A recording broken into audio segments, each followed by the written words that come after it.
Hi guys, this is Kevin from Hydroponics here with a deep water culture tutorial. I wanted to make this video to describe one of my favorite ways to grow hydroponically, and also just happens to be the simplest, cheapest way to do it. So if you're a beginner, you're kind of curious about hydroponics, you want to know what's up with it, this is a good way to get started. So let's take a look at what we're going to need. The first thing we need is a nutrient reservoir, which houses our nutrients, houses the water, and also has the plant's roots suspended in that water. I tend to get mine from Home Depot or Lowe's because you can get sizes ranging from 15 quarts up to around 20 gallons, which is more than enough for almost anything that you'd need at home. I would recommend probably the Rubbermaid brand or the Sterilite brand as your best bets for durability. Now, the next thing we need is our nutrients and our water. Let's just assume, for time's sake, that we've properly pH'd the water, we have added the correct amount of nutrients, and everything's good to go as far as our nutrient solution. And I will cover that in another tutorial, but for now, let's just assume that this is already complete. Alright, so if we were to place a plant in this right now, it'd do okay, but as time went on, it would start to suck oxygen out of the water because the roots need oxygen to survive. In time, it would run the water completely out, it would suck up all the oxygen and the water would not be suitable for plant life anymore. So what we need to do is add an air pump, and you can buy these at Petco, an aquarium store, anything like that. They're very cheap, and I'd recommend just buying the cheapest one you can find, because even the cheapest one is more than enough for what we need it for. Now the next thing you're going to need is something to spread that air throughout your nutrient solution. And what we use for that is an air stone. They, again, are found at your Petco or your aquarium store. And they come in either 12-inch long lines or these 3-inch diameter discs. And you can buy either. It doesn't really matter which you buy, as long as it's spreading enough oxygen and air throughout your nutrient solution. Now the last part of that equation is going to be the line that connects the two. And it seems simple, but there's a couple things to think about here.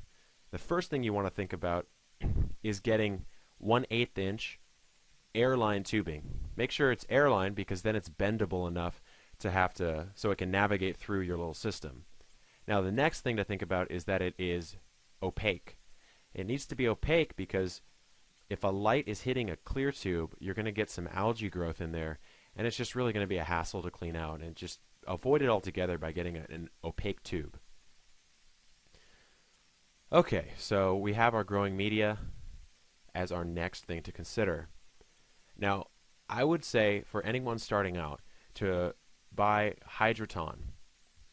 And what Hydroton is it's an expanded clay pellet.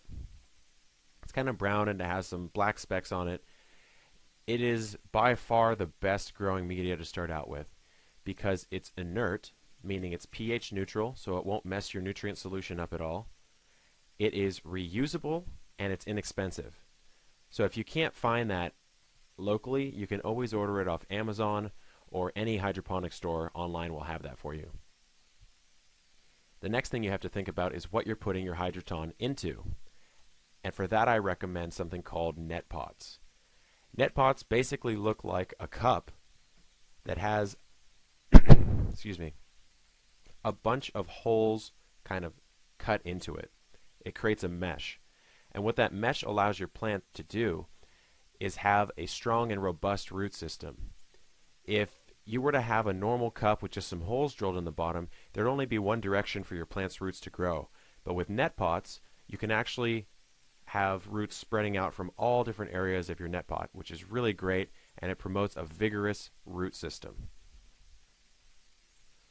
So now that we have our entire system built, we have our growing media selected, the next thing we need to think about is how to get our plants in this system. So for that, we'll take a top-down look at this system. These two black holes that you're seeing are drilled in or cut in to the surface of your tote. I tend to use a hole saw for this, but you can just cut it out with scissors if you don't feel like buying that bit, because it is kind of expensive. The next thing you're going to have to do is drop the Hydroton into the net pots, put your little seedling in as well, and then plop that into your system. And when it's all said and done, it looks something like this. Now, this is the beauty of deep water culture. All you have to do is grab a couple ingredients from Home Depot's and Petco, and you can have this system that produces really healthy, really vibrant plants for a long, long time, and it doesn't really even take too much effort. The only thing you need to worry about is changing the water every month or so, and in the meantime, making sure that the water level stays constant. So you just have some mixed nutrients waiting, and as you see it drop, the best thing to do is just pour a little bit extra in, and you're good to go. So that's the basics of deep water culture. If you want a cost breakdown, I've put a rough one here, and this is going to change depending on what kind of materials you decide to use. If you want to use party cups and cut some slits in them, you can substitute that out for net pots. If you want to use a different grow medium, you might save some money, and you might already have a reservoir at your house. But that's the basics of deep water culture. If you have any questions, leave them in the comments, and in the video description I've also linked to a more in-depth tutorial on how to build your very own hydroponic herb garden. So check that out if you want to. And also subscribe and like the video if you liked it, and if you didn't, leave a comment and maybe I can help you out. This is Kevin from Hydroponics. Goodbye.